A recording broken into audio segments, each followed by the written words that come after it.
Lord.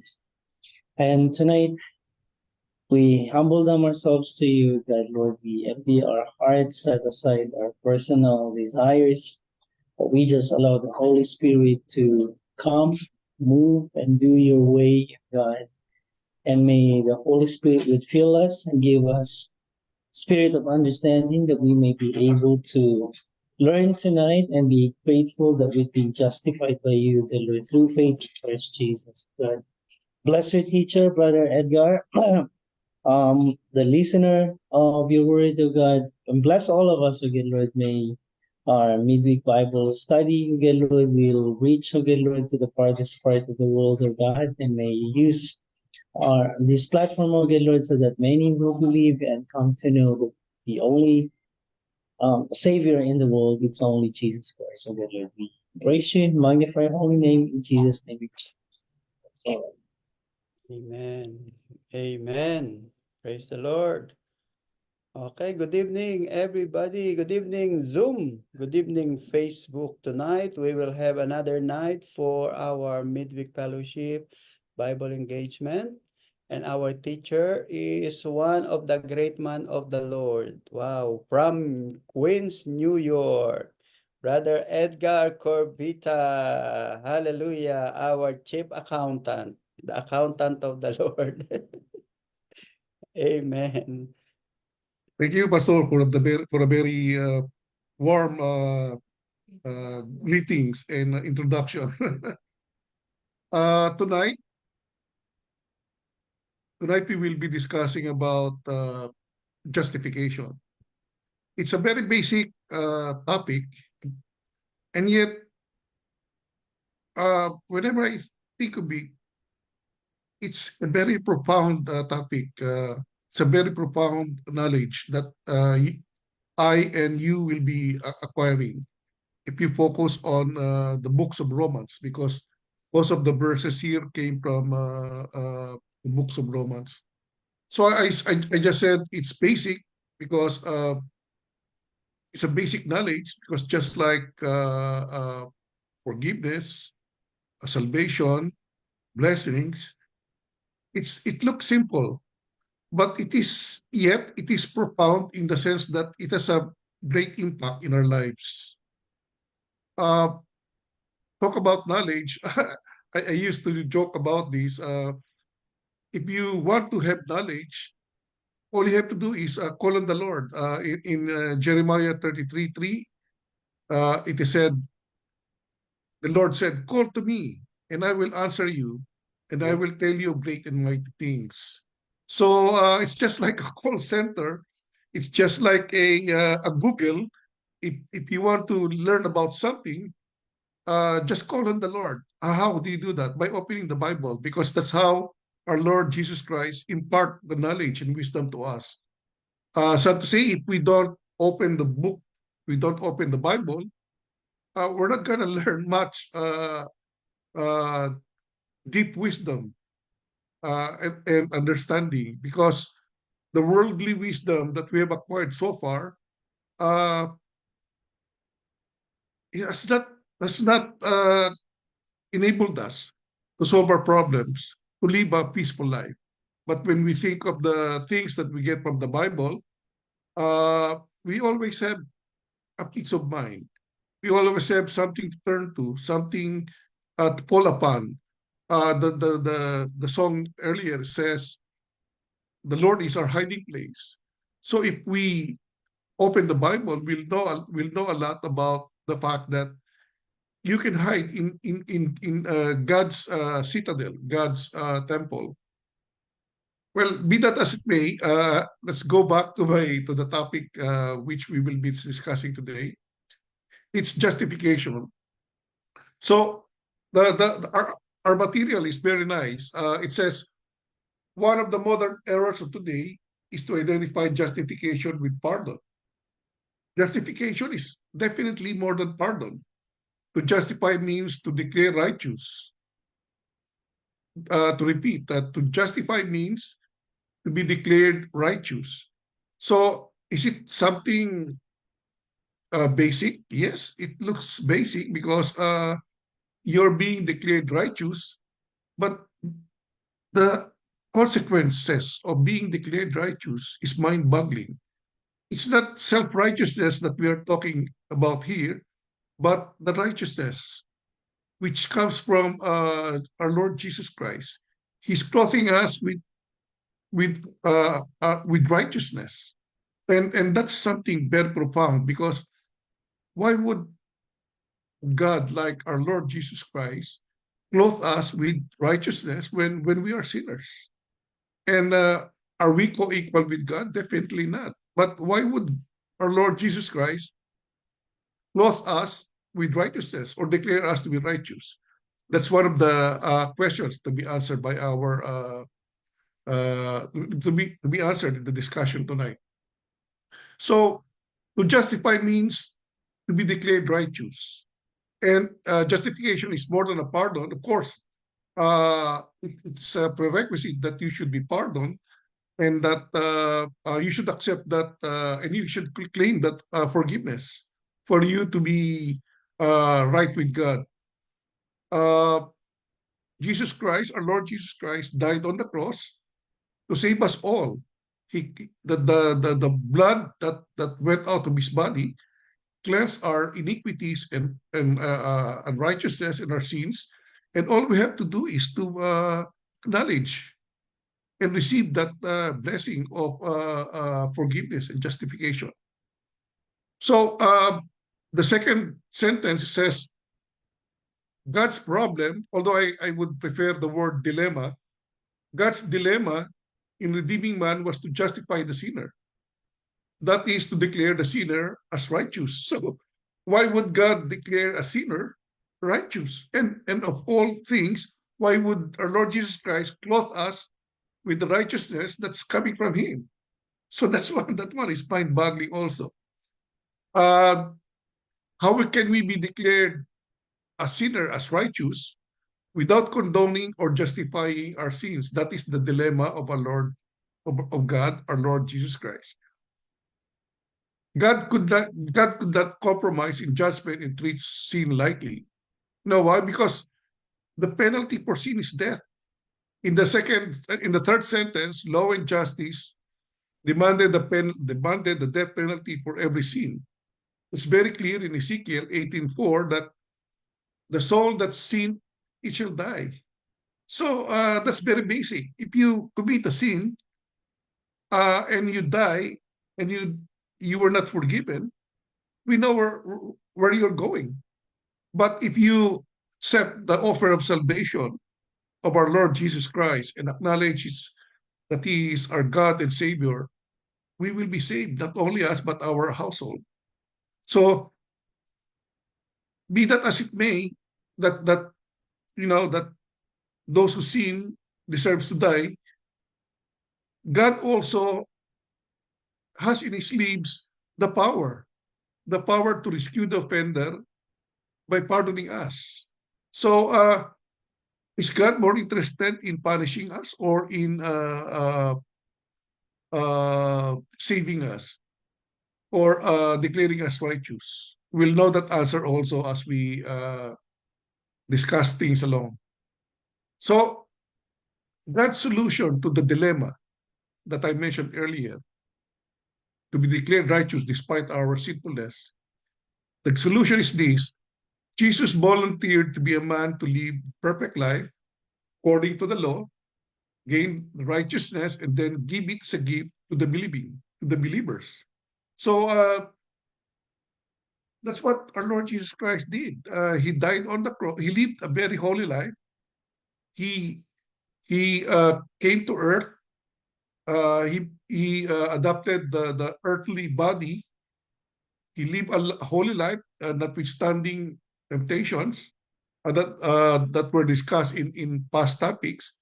But and yet he lived to be a holy man, and not only as a holy man, but somebody who has given us the wisdom to live a holy life. So next slide, please. What then is precisely the definition of justification. As I mentioned earlier, I want to be very basic and simple. But if you will read the books of Romans, it would sound legalistic. I don't know. I don't know with you, but if you study logic in the Philippines in college, uh, there are premises. Those fallacy. There are premises. Then the conclusion. The conclusion should be consistent with the premises. So if you will read the books of Romans, a lot of things are like that. There's a fallacy, and then there's a conclusion, and the conclusion is consistent with the premises. Are they consistent with the premises? It's not a fallacy. I'm sorry. It's a statement. It's a statement which is like saying when it rains, the ground gets wet. So as basic as that. The books of Romans is like that. There are premises, then there's a conclusion. So in the term justification has a very a basic connotation or a basic meaning, I would say. Justification is being accounted righteous before God. So basically, justification is being declared righteous. So if somebody tells you, or you're a very righteous person, would that carry a lot of weight? Oh, well, probably depending upon the person who said that to you. If it is mentioned by the pastor or your boss or the president of the U.S. and he said you're righteous, it carries a lot of weight. But how much more if our Lord Jesus Christ would say you're righteous? It carries a lot of weight, definitely. So justification is being accounted righteous before God. The sinner puts on the righteousness of Jesus Christ like a cloth or a mantle. You put on the cloth of righteousness, and Jesus Christ is the one who does that on us. And because of the cloth of righteousness that is placed upon us by our Lord Jesus Christ, God sees us perfect in and through the righteousness of Christ. So the righteousness that's being referred to here is not simply the righteousness declared by any ordinary person or by a very high official or by a holy person like the pastor, the clergy, the bishop. It's the righteousness that has the standard belonging to our Lord Jesus Christ. So is that righteousness can be given by ordinary man? Definitely not, because as mentioned here, the righteousness that is being acknowledged by God is the righteousness of Jesus Christ, and God sees him perfect in and through the righteousness of Christ. So if your righteousness is not coming from Christ, that's nothing to God. He will not acknowledge that. So if you're self-righteous, all the more, or God will not accept that, but you might be rebuked. So in Romans 3:24, being justified freely by his grace through the redemption that is in Christ Jesus. So justification is by grace. It's freely given. It's just like Ephesians 8:28. For by grace you've been saved through faith, not of your work, but of grace. So righteousness is freely given. In fact, because of the death of our Lord Jesus Christ, if you accept our Lord as our Savior and our Lord and our God, it will automatically be given to you the said righteousness. So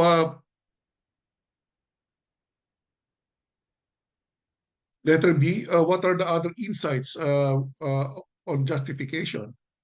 Here, as I mentioned to you, even our material would sound legalistic because of these terms like it's a judicial act. Justification is the judicial act of God. So when you say judicial, what does it mean? It means that just like in the court of law, facts are ascertained before a justification is given. our Lord Jesus Christ, our God, would gather all the facts about you, and if you deserve to be declared righteous, then so be it. The Lord Jesus Christ will declare you as righteous before His eyes. So justification is the judicial act of God, whereby God gathers facts to make an informed decision. And those who put faith in Christ are declared righteous in His eyes and free from guilt and punishment. So here you've got a hint on how you would be declared righteous. You would be declared righteous by putting your faith and by believing in our Lord Jesus Christ. So these are the very basic, just for those who are listening. I want you to remember these two verses, because these are the ones that defines righteousness and how you would be able to get righteousness. In Romans 4:3, Abraham believed God, and it was counted unto him as righteousness. See, even in the Old Testament, Abraham, an Old Testament figure, he was declared, he was counted as righteous. How? By merely believing our Lord Jesus Christ. So by believing God. So when Abraham believed God, it was counted unto him as righteousness. That's what Romans 4:3 says. And this one pertains to the New Testament, Romans 3:22. The righteousness from God comes through faith in Jesus Christ, all who believe. So here is very, very basic, very simple. The righteousness, if you want to be declared righteous, you have to have faith and you have to believe our Lord Jesus Christ as your Lord and Savior. So right there and then I can stop already, because I've already said how we can obtain justification. Wag naman. Justification is by believing in our Lord Jesus Christ, that He is our Lord and Savior.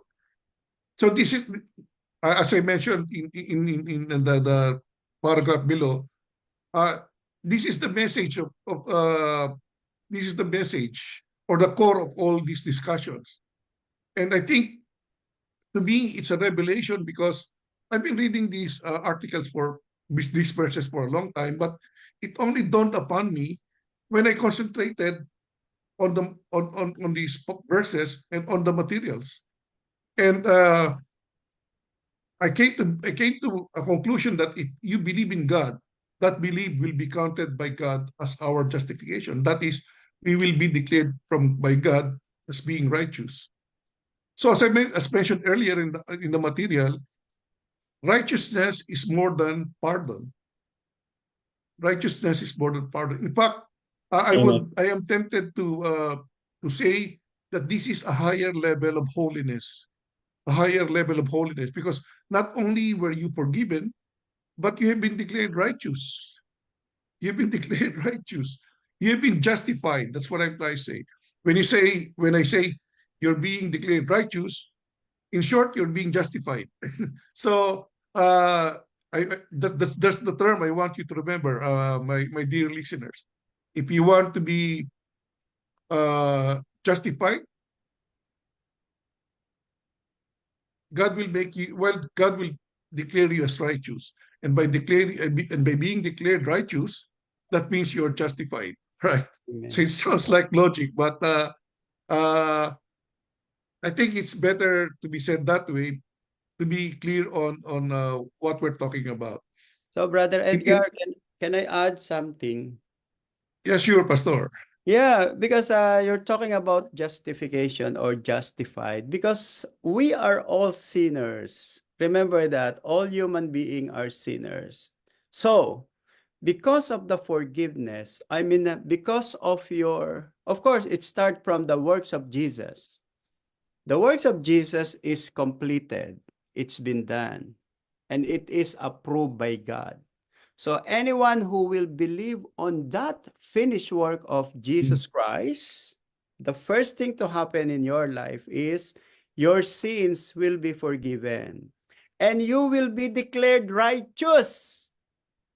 And that is justification. You will be justified by God that you are righteous because of your faith in Jesus. Di ba? Yep. So you see, that's why we are declared righteous even though we were sinners before. Look at our sins. Count all Amen. of your sins. Maybe they are innumerable. Mm. But because of our faith in Jesus, God has forgiven us and God has declared us righteous and He justified it because of your faith. That's why that is justification. And then that is very good. That is wonderful. That's why Salma, there's mind-blowing. This is really mind-blowing. Can you imagine you are sinner? You have committed lots of sin, and then suddenly God will declare you righteous. How could that be? It's only because of the finished work of Jesus. It's only because of your faith. And our model is the things that happened to Abraham. He was counted as righteous because of his faith only to God. And now, in parallelism, according to Paul, because of our belief in Jesus, the things that happened to Abraham has also happened to us. Diba? And that is, Yes. wow, you know, that's the reason why there is one rabbi who criticized this. Because if we will be declared righteous by God without doing anything, we might abuse the goodness of God. We might abuse the goodness of God because of very simple works of these very simple things that happen. And well, this is the way of God. What did Abraham do when he became righteous before God? Did he make anything or that will please God? No.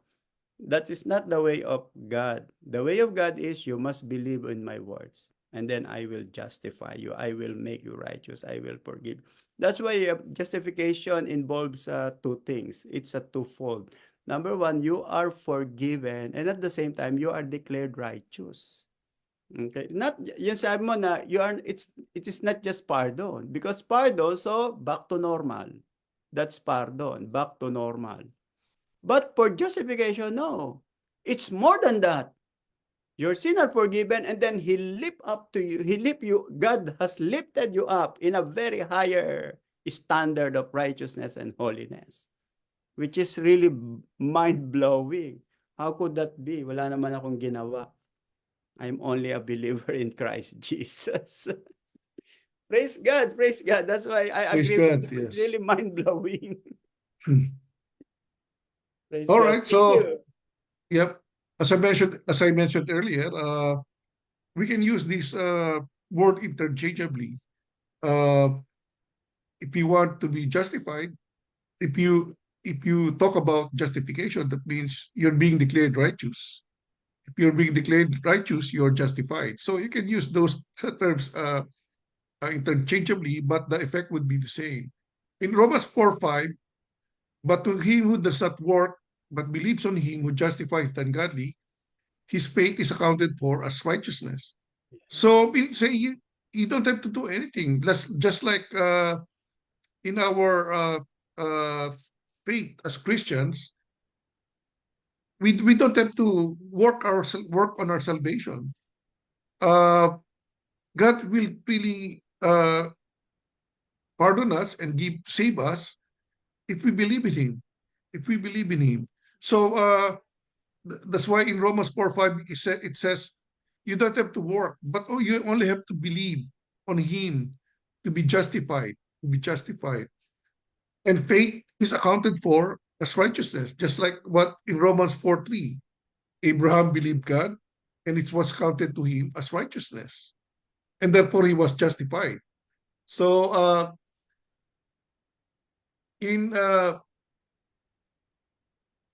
to better understand justification, as I mentioned earlier, I can stop already because I have already said the core of the matter. That is to be declared righteous or to be justified. You just have to believe on God. You just have to have faith on God that He is your Lord and Savior. But we will discuss other things which would complement, which would justify this conclusion. So in the next slide, please, we will be discussing about the contents of justification. So just like in if you study criminal law, uh, for every crime, there are essential requisites for it to be considered crime, like the crime of theft. What are the essential requisites? You should have taken property which does not belong to you, and you have a malicious intent in taking that property. It's not just a coincidence that you got hold of the property, and you benefited from that taking of property, and those are considered the essential requisites. And if all those requisites are present, there is a crime of theft. So that's how you go to the court and you prosecute a person by establishing that these requisites have been satisfied. So in the same way, justification has essential requisites. Number one, uh, it's the forgiveness of sin and the removal of its guilt and punishment. So that's one of the essential requisites. You should have been forgiven, or I would just say this is a condition precedent before you're justified. First, you have to be forgiven, and you should claim that forgiveness, and that would enable you to acquire salvation. And when you acquire that salvation, and when you are forgiven, your guilt and punishment should have been removed. Because why would you be considered forgiven if you're still guilty and you're still waiting for punishment? Mm. So for a holy and righteous God to forgive sin is not a small matter. The truth is actually God delights in forgiving and cleansing iniquity. So as I mentioned earlier, the penalty for sin is death. So pardoning you is not a small matter. That's why, as mentioned earlier, God is in a dilemma as to whether or not He should declare you righteous if you're not forgiven. Or if our Lord God is in a dilemma to declare you righteous because of the sins you have committed. But because of forgiveness we have obtained from the cross, we can claim that promise of forgiveness without without without shedding of the blood. There can be no forgiveness of sins. And God has already, our Lord Jesus Christ already shed the blood, and therefore that blood cleanse our sins and iniquity. In Micah 7:18, who is God like you, pardoning iniquity, and passing over the transgressions of the remnant of his heritage. He does not retain his anger forever because he delights in mercy. He will again have compassion on us and will subdue our iniquities. You will cast all your sins away. You will cast all our sins into the depths of the sea. So here, I have a feeling that God is more in the business of forgiving rather than punishing us because of our sins. Because of this passage, uh, see, he does not retain his anger forever because he delights in mercy. So, so our I myself has committed sins in my lifetime. Some are really, if you ask if you go to the confession box on the Catholic priest, what are your mortal sins and what are your venial sins? So I would have to categorize what are those mortal sins and those venial sins. But in the eyes of God, they're all sins. So what I'm trying to say is that all sins, big and small, can be forgiven. Some criminals, I regret to say, some criminals they cannot accept the idea that they have been forgiven. For instance, they have killed a lot of people, and because of that guilt, they don't feel that they deserve mercy and forgiveness. But the the truth is, how do you call that? Nothing can be further from the truth. You know, uh, if you sin and you ask for forgiveness and commit yourself to God that you're not gonna sin anymore, God will certainly forgive you. It's a very long time that this concept has really gotten into me. I was in a I was in a it was a long time that I have this feeling of guilt. But in the article, uh, one of the contents of justification is that your sin must have been forgiven. And for you to have the benefit of righteousness, you must not have guilt uh, anymore, or feeling of punishment. So in the next slide, please. In the next slide, another contents or essential requisites of justification is that in justification, all our sins are forgiven, and guilt and punishment thereof removed. So not only one sin, not only venial sin or small sin, but also mortal sins. All of them should have been forgiven. So in Acts 13:38 to 39, it is said, "Therefore, my brothers, I want you to know that through Jesus Christ, the forgiveness of sins is proclaimed to you. Through him, everyone who believes is justified from everything you could not have been justified by the law of Moses." So this one is very clear.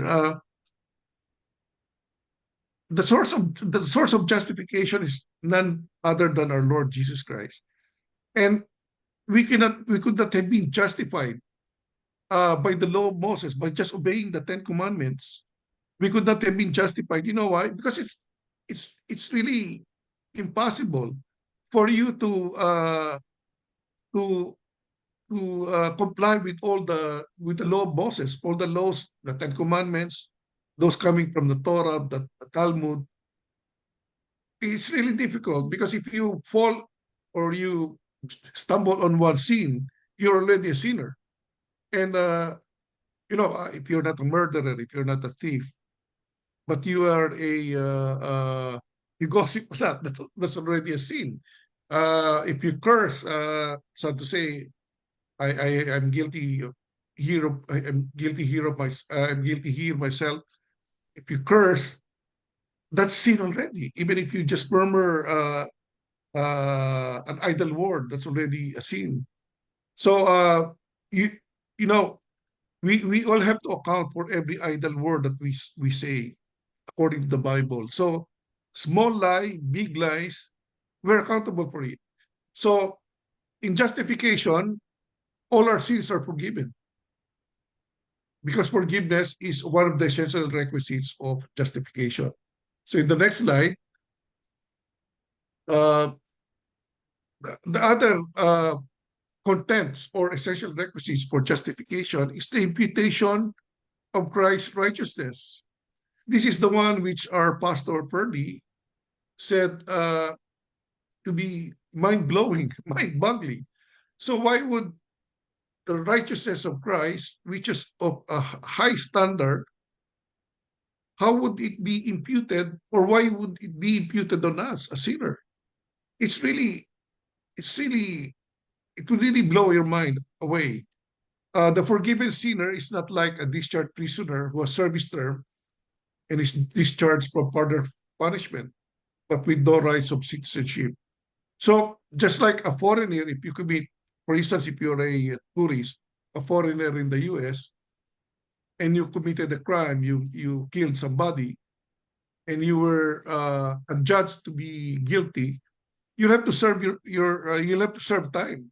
You have to be in prison, and after being in after you have served time, what will the government do to you? They will deport you. But our Lord Jesus Christ is not like that. If if you're forgiven, not only are you forgiven, but or forgiven or discharged, but also you will have the citizenship of heaven if you accept His offer of salvation. So it's really mind blowing, right? Uh, just look at the government, the U.S. government. If you're not a citizen and you commit a crime, you will serve your sentence, and the moment you're finished serving sentence, the government will deport you, not with our Lord Jesus Christ. If He pardons us, He will even give us the right to become citizens of heaven. So is it not mind-blowing? In Christ Jesus, the sinner receives the full right of citizenship. This is what we're trying to tell earlier. Not only certain aspects of citizenship, but the full rights of citizenship. You have the rights to be a resident. You have the right to vote. You have the right to invoke the benefits of the city of New York. You have the rights to be accepted in the hospital. Some of us are. I'm really. I really envy some of our church members. We pay. Me and my wife, we pay about $1,000 before every 15 days just to pay for our medical and hospitalization. So 1,000, 1,800 a month. That's what we're paying, what being deducted from our gross pay.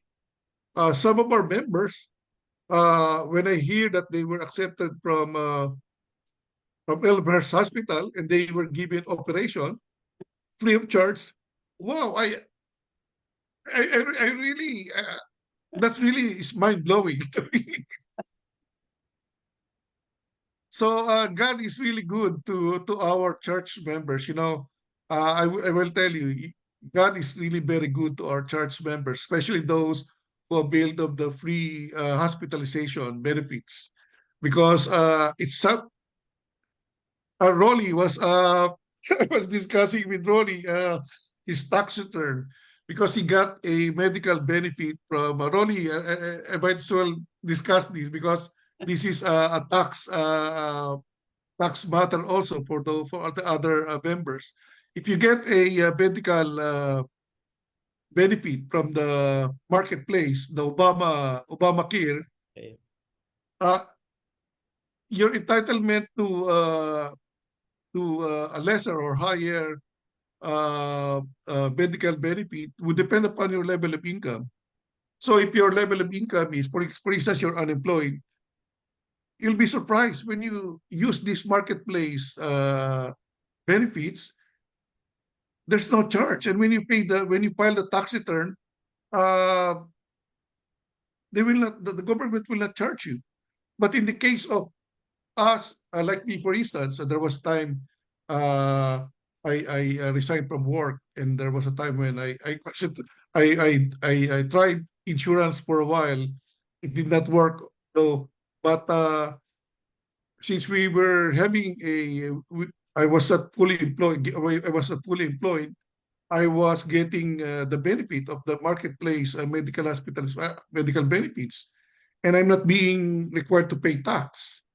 But in the case of when I got employed, oh wow, it's just like deluvio or a flood. I was suddenly charged with a higher level of tax. That's what happened to our good friend Rolly. Uh, he took a medical hospital a benefit from the marketplace, and now the government, because of the advanced premium credit which the government paid to the medical service provider, if your income is high, they will charge back to you that medical premium. So in relation to what we're discussing, uh, as a sinner, if you gain pardon and if you are declared righteous, you will get the full rights of citizenship, the full rights including these medical and hospitalization benefits. So this righteousness from God comes through faith in Christ Jesus to all who believe. So this is a reiteration of what I said as the very basic thing, that if you believe in God, that will be counted to you as righteousness from God. So if you believe, you will be declared righteous. Of course, you might say, it sounds simplistic. It sounds simple. So is there any catch to that, or is there something that is strings attached? there must be something hidden as a condition. No, there's none. But if you believe in our Lord Jesus Christ, it presupposes that you believe in His precepts and principles. So whatever the command of God, you should obey, because that is your way of saying that you have faith in our Lord Jesus Christ.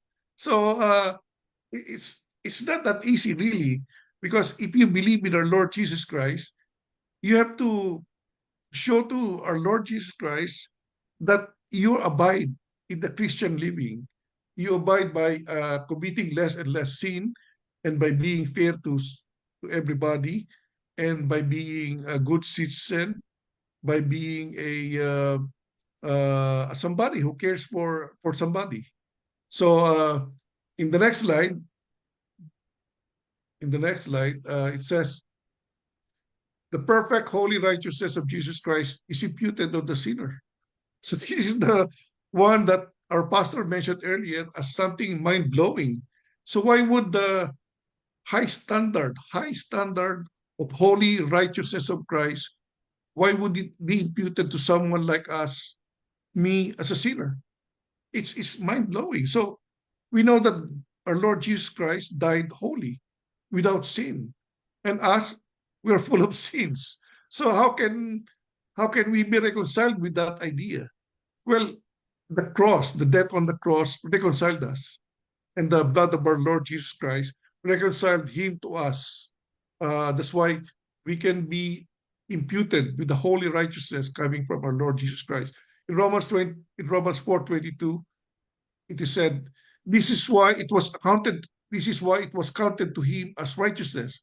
This sentence is referring to Abraham, who because of his belief was counted as righteous. So this is why it was counted to him as righteousness.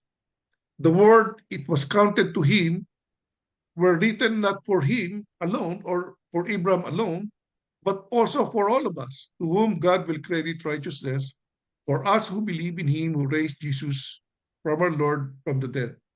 He was delivered over to death for our sins and was raised to life for our justification. So, see, it's something like a logical statement. There are premises, there's a conclusion.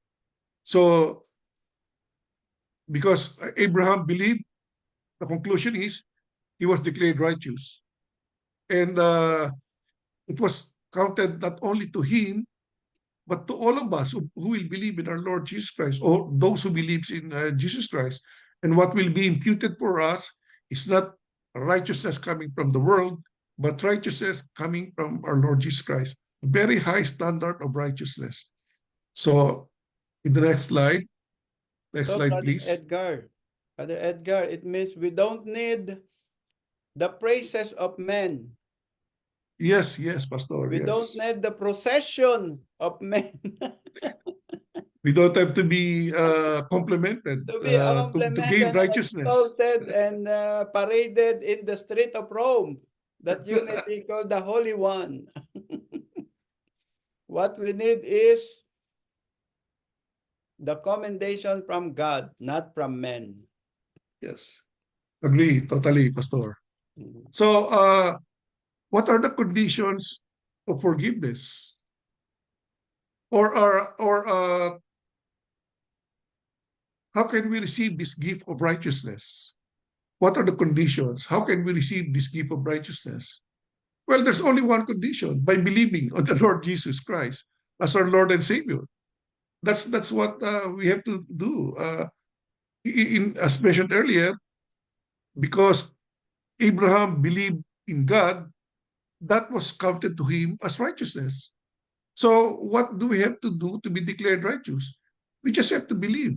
That's what it says in Galatians 2:16, knowing that a man is not justified by works of the law, but by faith in Jesus Christ. So that's very basic. We don't have to work on our salvation. We don't have to work on being declared righteous, but we only have to believe or have faith in our Lord Jesus Christ. Even if we have believed in Christ Jesus, that we might be justified in faith in Christ, and not by the works of the law. For the works of For the works of the law, no flesh shall be justified. So this is just a reiteration of what we mentioned earlier. If you obey the Ten Commandments, if you try to comply with the Ten Commandments, uh, that might not bring you justification, because justification is by grace. Once you believe in our Lord Jesus Christ, automatically that would be counted to you as righteousness. So you don't have to work on anything. You don't have to give all your money or some of your money to the poor, to the charitable institution. You would not be declared righteous by our Lord Jesus Christ by doing that. Of course, there's a passage in the Bible which says that works, faith without work is dead. So it's not inconsistent. It's not inconsistent with what we're saying, because the work here is a manifestation. It's a manifestation of the fact that we are saved also. So because we are saved, we have an overflowing blessing that's coming on us, and because of that overflowing grace, we tend to be generous by giving money to the poor, by serving the church. Those are the manifestations, but they are not the condition for you to be saved. That's what I'm trying to say. So if you ask, how can we receive this gift of righteousness? The simple answer is by believing on the Lord Jesus Christ as your Lord and Savior. So in the next slide, please.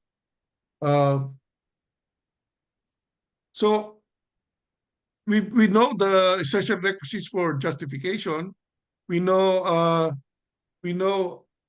what's the condition for justification or forgiveness.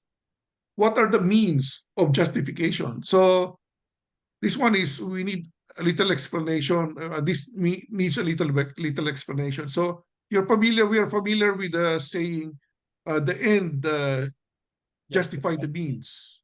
So meaning to say, the means is the way towards the end.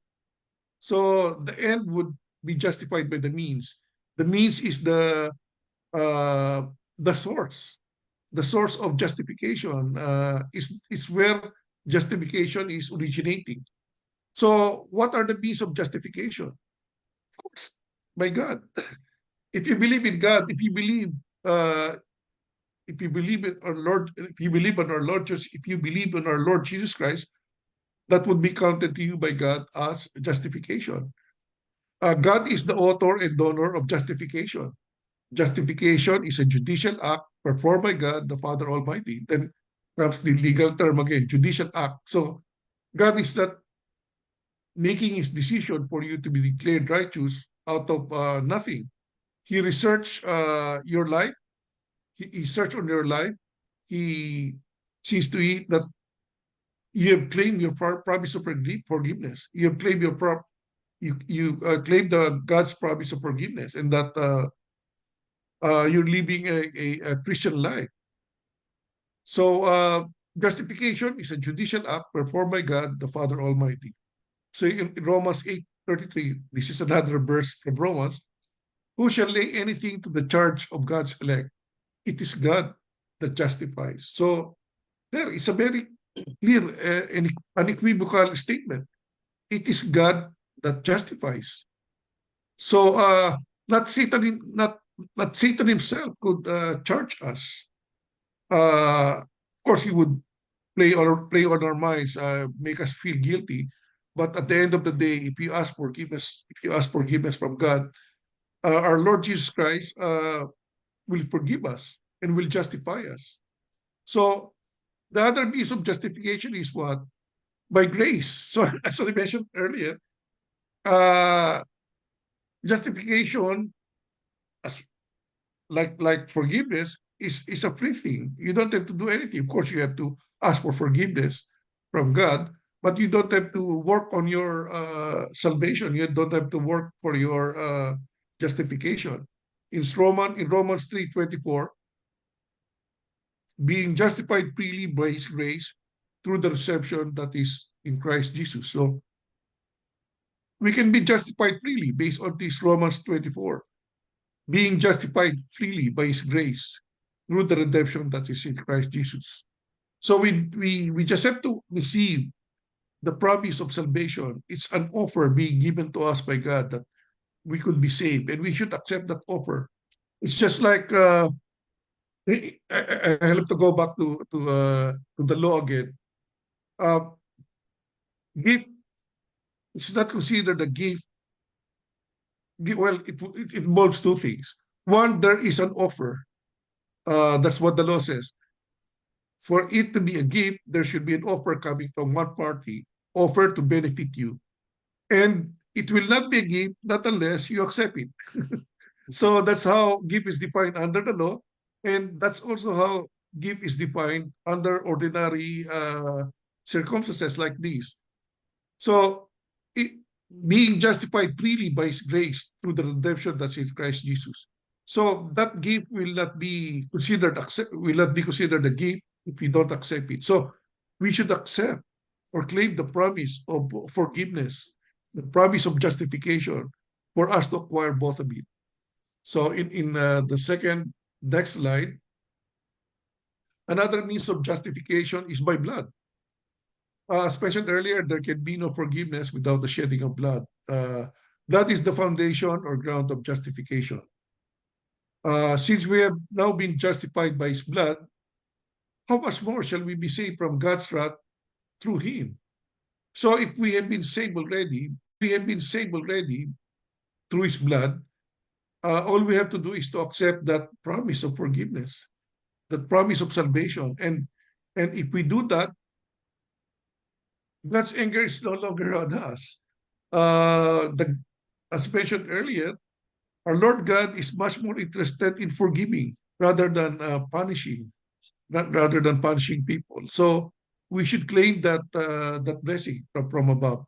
So the other means of justification is by resurrection. It's a little bit. Resurrection is the acknowledgement or proclamation of justification. This one is a little bit heavy to understand, but we should read Romans 4:25. Christ delivered us for our offenses, and He was raised again. Why? For our justification. So the Bible says, if it is not true that Jesus rose again after He died, our faith is nothing. So that's what the Bible says. Our faith or our being a Christian is based on the fact that Jesus Christ resurrected after His death. So if He has not resurrected, that means He is not God and He's just an ordinary human being. And He could not have cleansed our sins, and His blood was not that effective. So in resurrecting, he in resurrecting by proving that He is God, that makes the blood that was shed very effective. That means the blood of our Lord Jesus Christ has cleansed our sins and iniquity, and that because of that cleansing, we are now on a higher level of holiness, which is justification. We were not only forgiven, but we were also declared righteous, all because our Lord Jesus Christ resurrected to fulfill the fact that He is our God and He is not an ordinary human being. So in the next slide, well, this one is another legal term. What are the evidence of justification? So sorry about this, but it's the wording in the materials. So what are the evidence? Of course, if you study law also, there is one semester subject. It's called law of evidence. So you probably see a court scene whereby the lawyer is cross-examining or examining a witness, or he is cross-examining a witness, it, it's not that easy as it seems, because there are requirements for the examining or cross-examining lawyer. One, you should ask direct questions. You should not ask self-serving, the what they call that, uh, the testimony of the person will not be considered evidence if it's not something he directly acquired through his senses. Like for instance, when the lawyer asks a person, did you see how the crime was committed? And the answer was yes. So what happened? Uh, the witness should testify on his own recollection based on his senses. The fact that he saw it, the fact that he heard the noise, etc., etc. So if the witness say, I just heard from another person that this is what happened, that's not acceptable as evidence. That's not an evidence because it's hearsay. It's hearsay. So in the Bible, there's also law of evidence. What are the evidence of justification? One of the evidence of justification is that the one who is truly justified will manifest this fact in good works. So that's what I mentioned earlier. Because of your overflowing blessings that you receive out of forgiveness and out of salvation, you tend to be generous. You tend to give more tithes. You tend to render service to the church wholeheartedly, a lot of your time without any pay, something like that. So in James 2:21, was not Abraham our father justified by works when he offered his Isaac his son on the altar? Do you see that faith was working together with Abraham's work, and by works faith was made perfect? And the scripture was fulfilled, which says, Abraham believed God, and it was accounted to him for righteousness, and he was called the friend of God. So, this is one of the reasons why I really believe in the Bible. These verses, they are consistent with each other. See, this is New Testament, and the one I mentioned earlier is that this is an Old Testament character, Abraham. Abraham believed in God, and it was counted to him as righteousness. And it was reiterated here in the New Testament under James 2:21, which says that Abraham believed God, and it was accounted to him for righteousness. It was called the friend of God. So, in relation to what I said earlier, uh, when Abraham offered Isaac, his son, on the altar, that was a manifestation of his faith in our Lord Jesus Christ. A manifestation of faith in God. You know why? Because he knows that when he obeys God, he has something very good forthcoming. And God would not even allow somebody that's very dear to him to be lost. So I myself is a father, a grandfather.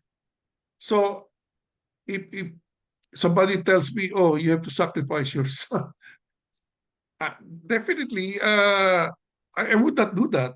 But if God says that, because of what happened in the case of Isaac, I'll do.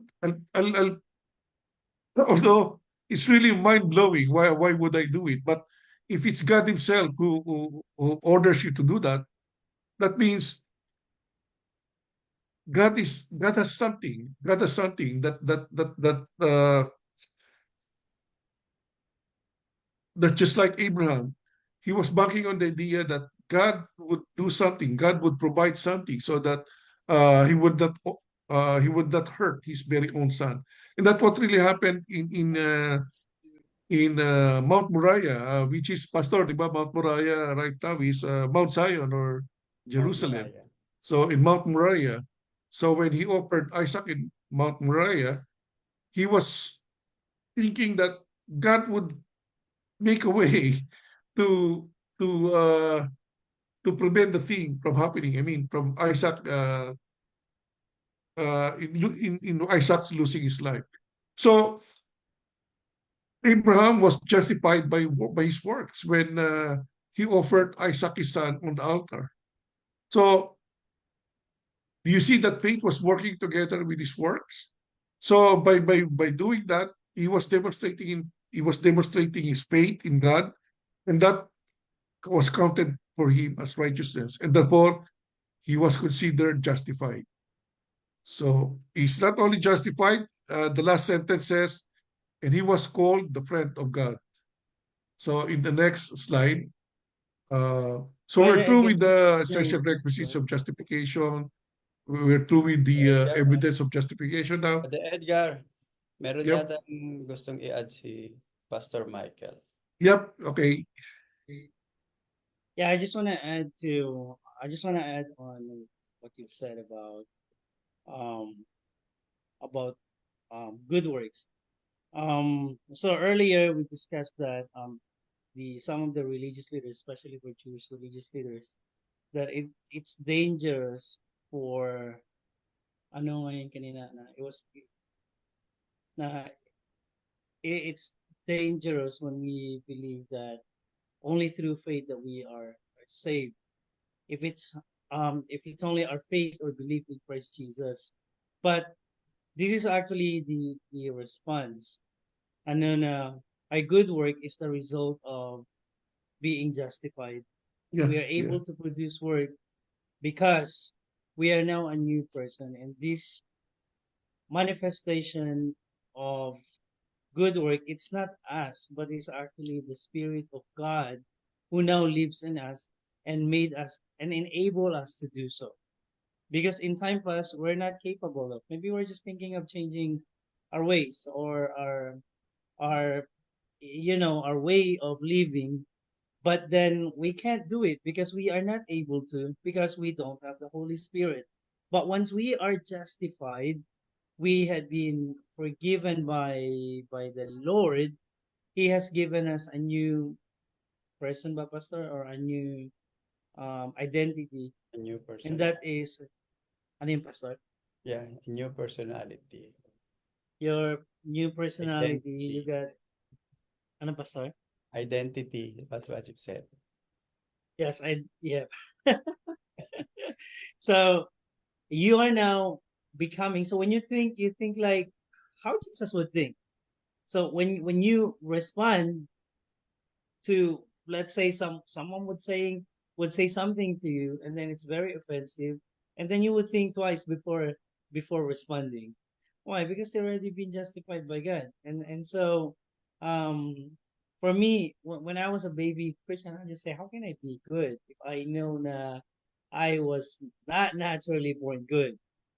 I was greedy, I was very boastful, I am this, and I am that. So for me, even then, when I was a new Christian, I knew that it's impossible. But then again, it's a whole process. But the bottom line is that good work good work are one of the manifestation, if I would say, of justification. yeah, I totally agree with that, Pastor Mike.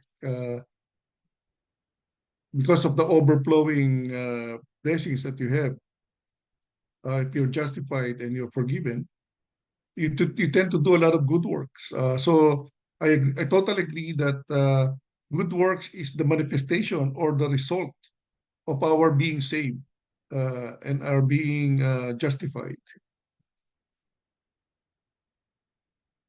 So now we are almost done.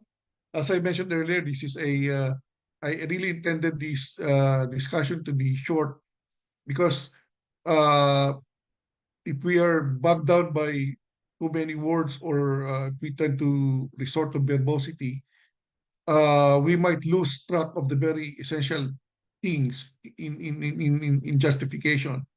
So I'll mention this again towards the end, but justification It's being justification means that you're being declared righteous. And how do you become righteous? By mere believing in our Lord Jesus Christ, that He is our Lord and Savior.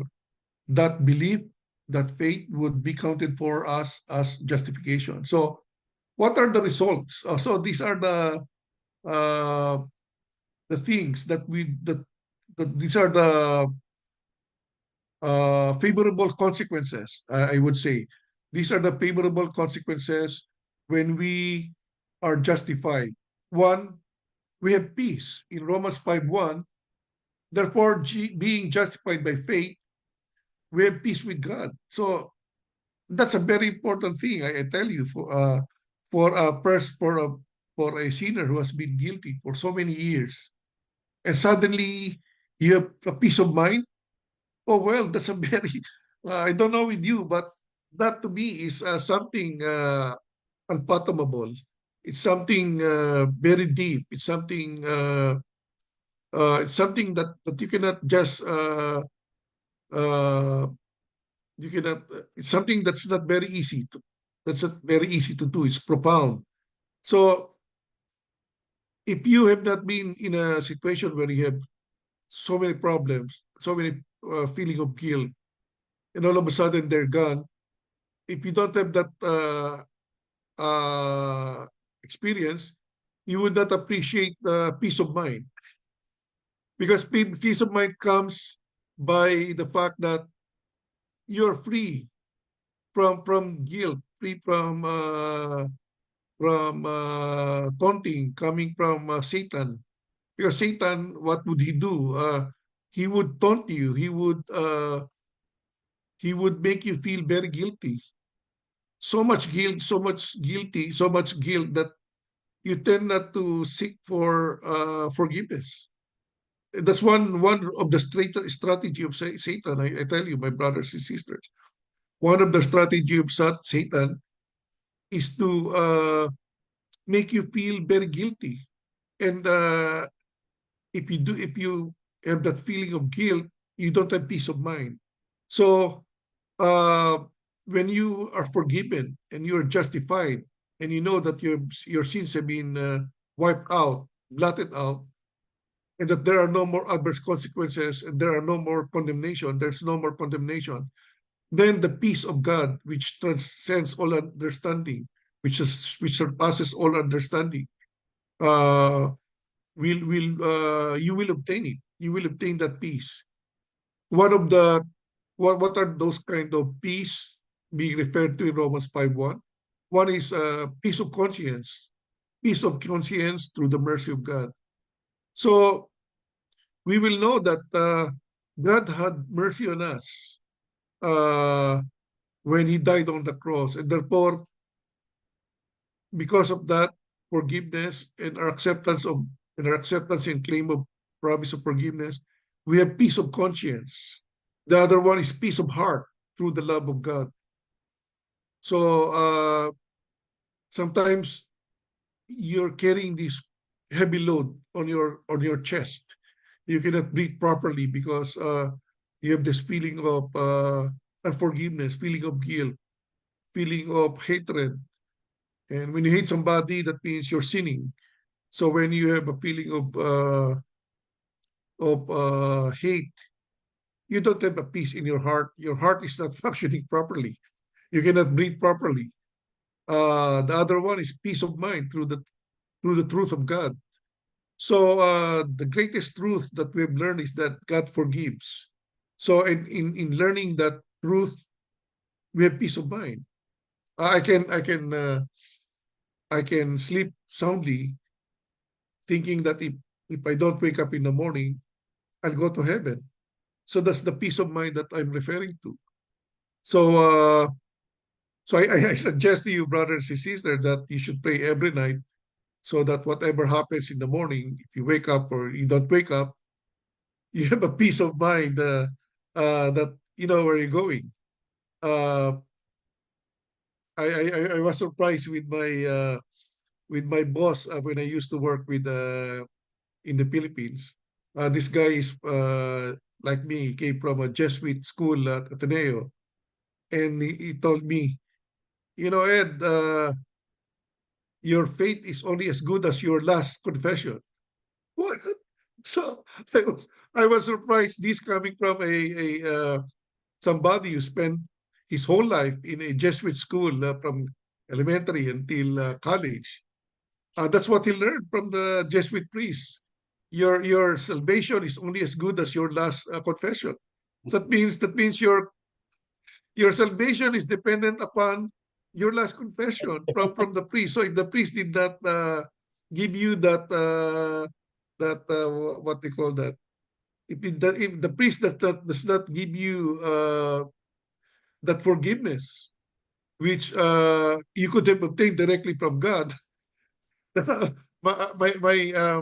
My boss is telling me that you cannot go to heaven if Hmm. you have not confessed your sin to the priest. So that's a very dangerous thing, my brothers and sisters. So why would your salvation be dependent upon somebody else when you can get it directly from God? Right. So if you do that, you don't have peace of mind. You don't have peace of soul. The presence of God will only be upon you based on your last confession. That's what my boss is saying. But this guy has been educated by the Jesuit, and from elementary until college, that's what he learned. Uh, you should confess every now and then. The sacrament of confession, the sacrament of forgiveness. You should do it as often as possible, because there relies your salvation. So it's really silly. That's why I really had a turnaround from this kind of theology.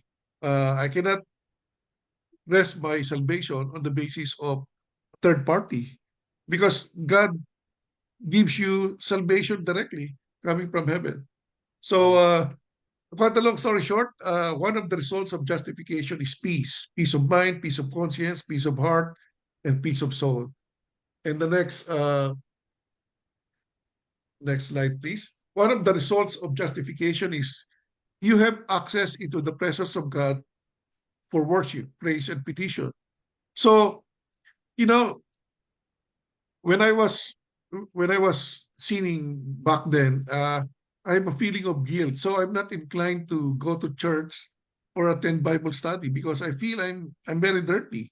I feel that I have to do something to cleanse my soul and my body. But this is not a good this is not a good thinking based on what we learned from the Bible. The Bible said that if we sin and we confess to our Lord Jesus Christ directly, He is faithful and just to forgive us our sins. In fact, our Lord Jesus Christ is our advocate. Is our advocate to God, that we are forgiven, that we deserve to approach the throne of grace. So if we have peace of mind, if we feel we are justified, we can access God any time of the day, 24/7. There's no reason why you should not call on God anytime that you feel anxious, uh, uh, you feel vulnerable. You can access into the presence of God anytime for worship, praise, and petition. By worship, you can access God for worship by like a worship song, or worship by praising Him, by glorifying Him, and by petition, we can access God by asking for blessings, asking for money, asking for other blessings, good health, healing, etc., etc., good relationship. So in Romans 5:2, by whom we also have access by faith into His grace. So access into the presence of God for worship, praise, and petition is also by faith, by grace, by faith into this grace. So it's something free that you can acquire if you're justified and has been forgiven. access into favor with God, a new standing through justification. So, if you have been justified, you have now access into favor with God, and you have a better standing. So, I can clearly relate this to our credit standing. If you have cleansed your debt, you have fully paid your debt, your credit rating will certainly go up. And this is there is a parallelism to this. There is a parallelism to this in justification. So if you're justified, your credit standing, your standing in God is much more enhanced, much more improved. So when your standing in God has improved, you can have a better access because you're not feeling guilty. In fact, you are motivated to access God by faith into this grace. So this is the other thing that results from your justification, tribulation. Well, it is said that there are two great results of justification. One is peace with God, and the tribulation in this world. Let me explain. In Romans 5:3, and not only that we also glory in tribulations, knowing that tribulation produces perseverance. In 2 Timothy 3:12, yes, and all who desire to live godly in Christ Jesus will suffer persecution. So, if you are not worldly and you are Christian, the world will tend to the worldly people will tend to take advantage of you, consider you as a weakling. Uh, you know, people who are not believers tend to be rude, tend to be scheming, manipulative. And of course, I'm not trying to tell you. I'm not telling that we are we are prone to these kind of things. Of course, we through God, through a better understanding, we know the other people schemes and their manipulations. But instead of condemning these people, we took pity on them because we know that these kind of people are good only. These rude people are good only while they are alive. When they die, their places in the fires of hell. So uh, that's the reason why if some people who are persecuting us, we tend to just accept the persecution. We glory in tribulation, just like our Lord Jesus Christ. Uh, when our Lord Jesus Christ was alive, he was being persecuted by the Pharisees, the Sadducees, and in fact, on his last week, during the last week, while he was in Jerusalem, he was heavily persecuted. Lies and bunch of lies were attributed to him, and he was mocked. He was hurt. He was physically abused, and these are tribulations that will come to people who believe in God. That's what the Bible says. Yes, and all who desire to live godly in Christ Jesus will suffer persecution. So I don't have to be philosophical about this one, but it's something logical to me. If you if they know that you're a Christian, you tend to be forgiving, and some people will take advantage of you. In fact, some of them will challenge you, like if you're in the kind of uh, like I was used to join a basketball team in New Jersey. These men are rude. Uh, if if you play basketball with them and you don't know how to hit somebody, you'll be in trouble because they will be hitting you most of the time. So the best thing to do is to get away from these people. You don't deserve this kind of people, this company. So if they persecute you and you have the chance, get away from these people. That's what I did. Of course, I did something that would make myself physically fit, but not playing basketball with this kind of people. Uh, they're rude. They utter curses. They They will hurt you if you don't guard yourself. So the other result of justification is, I think this is the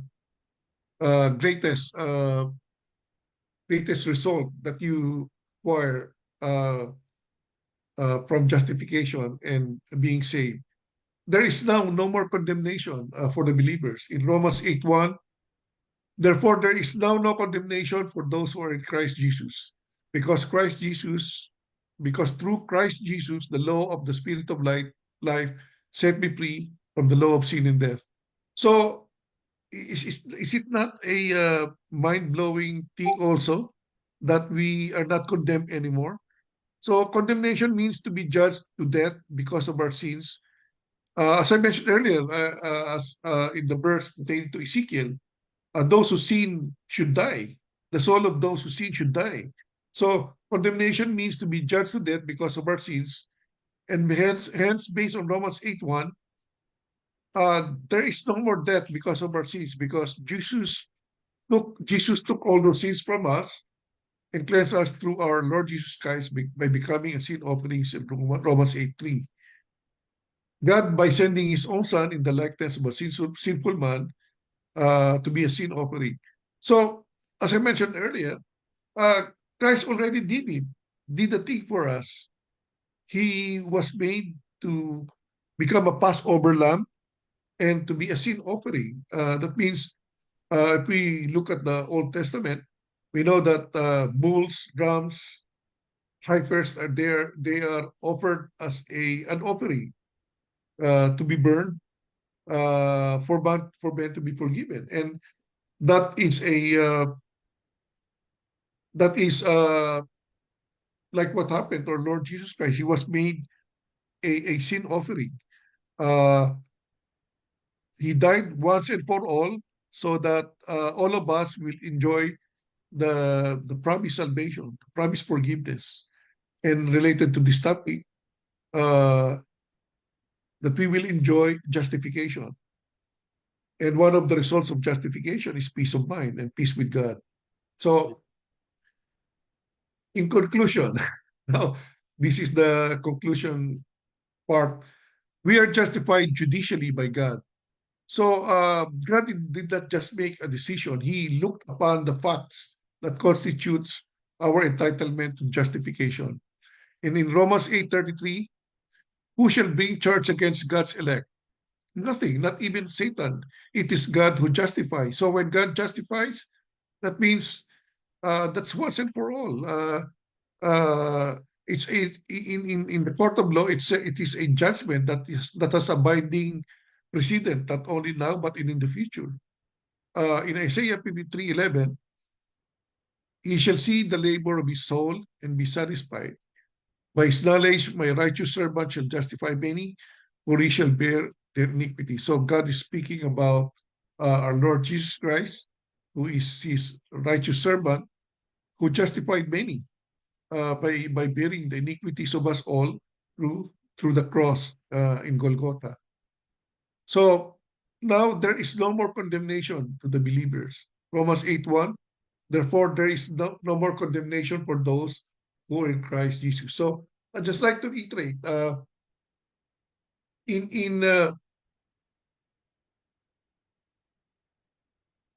how do we acquire justification? We acquire justification by believing and by having faith in our Lord Jesus Christ. And by believing in our Lord Jesus Christ, that would be counted to us as justification. So justification can be used interchangeably with getting righteousness from our Lord Jesus Christ through the forgiveness of our sins. That's all. Thank you very much. Amen. Praise the Lord. Thank you, Brother Edgar. Pastor Mike, you want to say something?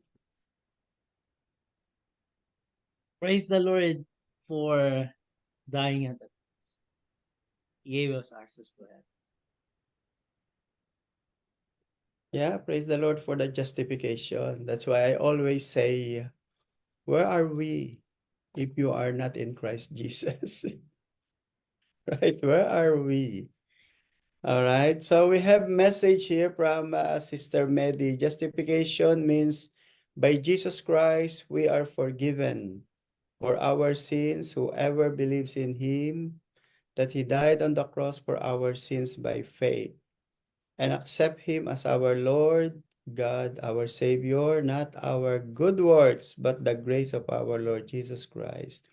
From Sister Nelia, we can receive justification by believing and having faith unto him and accepting our Lord Jesus as our Lord and Savior. Melanie, no human can be justified in the sight of God by works of law, but only when we come to Christ by faith. We will be justified because of the merits of Christ's work. Romans 5:17. Rolly Valdez, we're so blessed for the justification because we are followers of Jesus Christ. Johan, we're forgiven because he was forsaken. Thank you, Jesus, for the cross. Absuelto tayo sa kaso dahil kay Thank you, Lord. What is our kaso? Praise God. All right. So, praise the Lord. Okay, who will do the closing prayer? Si Mami Nel. Anahin natin si Mami Nel na mag-closing.